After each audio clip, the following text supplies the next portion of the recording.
مسرح dowladaha caalamiga ah ee ku kulmeen magaalada Dubai ee wadanka Imaaraadka Carabta waxaa markiisa si meeqaam la u soo galay madaxweynaha Somaliland mudane Cabdiraxmaan Maxamed Cabdilaahi Cirro oo markii goobtaasi laga sheegay lagu tilmaamay inuu yahay madaxweynaha haysta kalsoonida shacabkiisa isla markaasina helay 460 codadka dadweynaha waxaa hareer socda madaxa sare ee shirkadda DP World ee wadankaasi Imaaraadka Mr Sultan Ahmed bin Sulaim iyo John Defterius oo u xilsaaran inuu daadihiyo madashan u gaarka madaxweynaha Somaliland ee ummadaha caalamka uu ugu sheegay muhiimadda istiraatiijiyadeed ee Somaliland ay dunida u leedahay gaar ahaan dekedda Berbera oo maalgelintii DP World ay ku samaysay ay kor u qaaday awoodda iyo muhiimadda dekedda iyo dalalka ay u adeegto.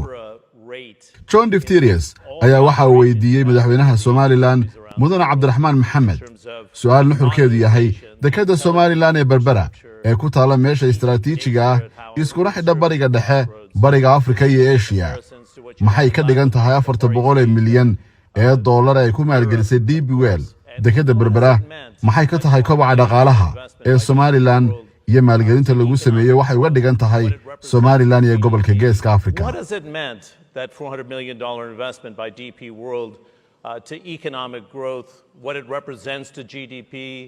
Thank you very much. Before I answer the question, I want to tell the audience I'm from Somaliland. One of the governments in the future. madaxweyne Cabdiraxmaan oo hadalka qaatay ayaa waxa uu ku bilaabay inuu madaxda caalamka ee shirkaasi ku sugan u sheego inuu yahay madaxweynaha Somaliland oo ah dawlad mustaqbal u leh inay ku soo biirto qaramada la aqoonsan yahay ee dunida. Berbera waa dekad caan ka ah nawaaxiga badda cas waa dekad fac weyn DP World ayaa ku maalgelisay 400 milyan oo dollar maalgelintaasi oo isbedel heer sare ah ka dhigtay dekedda Berbera way casriyowday dekeddu awoodeeduna waa ay korodhay maalgashiguna waxa uu ka dhigay deked muhiim ah oo u adeegi karta badi wadamada Afrika ee aan dekedaha lahayn gaar ahaan macmiilka iyaga ugu weyn oo ah wadanka aanu dariska nahay saaxiibka nahay ee Ethiopia oo ay ku nool yihiin dadweyne tiradiisu ay ku socoto ku dhawaad 140 milyan oo dadweyne ah. 140 million population. The Berbera will give a service to Ethiopia now, I expect. waxaan rajaynayaa inuu dhawaan dhamaystirmo heshiiska kala gudbinta badeecadaha iyo ganacsiga oo u dhaxeeya Somaliland iyo Ethiopia. Is that something you think you can get done within your first year in office, which would conclude in December 2025, because everybody's been looking to... miyaa la filayaa inaad soo gabagabaysaan heshiiskaasi ganacsi ee Ethiopia iyo Somaliland oo ah mid muhiim oo la wada sugayo? My plan is to finalize before the end of the year. qorshahaygu waxa uu yahay inaan dhammaystiro heshiiskaasi inta ka horeysa dhamaadka sanadkan ayaa uu yidhi madaxweyne Cirro. Mr. President, I don't want to put you on the spot here because it's a very strategic time for Somaliland. Mr. John Defterius ayaa weydiiyey madaxweyne Cirro maadaama hadda ay ku sugan tahay Somaliland xilligeedu ugu muhiimsanaa dhanka istiraatiijiyadda caalamkuna ay danaynayaan isla markaasina maamulka Trump ee hogaamiya wadanka Mareykanka la hadal hayo inay danaynayaan inay aqoonsadaan Somaliland maxaad la yeelan kartaan Mareykanka marka la eego dhanka militariga dhanka istiraatiijiyadda goobta ku taalaan iyo sidoo kale iskaashiyada kale halkeebay maraysaa arrinta ictiraafka ee caalamka aad ka raadinaysaan? Well, regarding the current situation of the whole world, Somaliland is located in a very strategic location. It has 850 kilometers of seashore in the Gulf of Aden.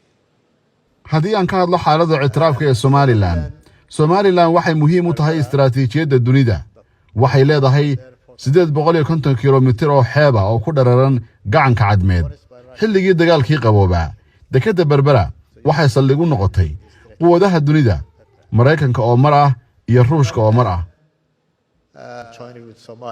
Somaliland waxay madax bannaanideeda heshay 26 Juun 1960 balse nasiib darro waxaa xorriyaddii iyo madax bannaanideediiba ay u gacan gelisay Soomaaliya si loogu halgamo helista dhulkii Soomaalida oo dhan taasi oo keentay inay isku biiraan 1 Juulaay mar kale ayay Somaliland la soo noqotay madax bannaanideedii 18 May 1991.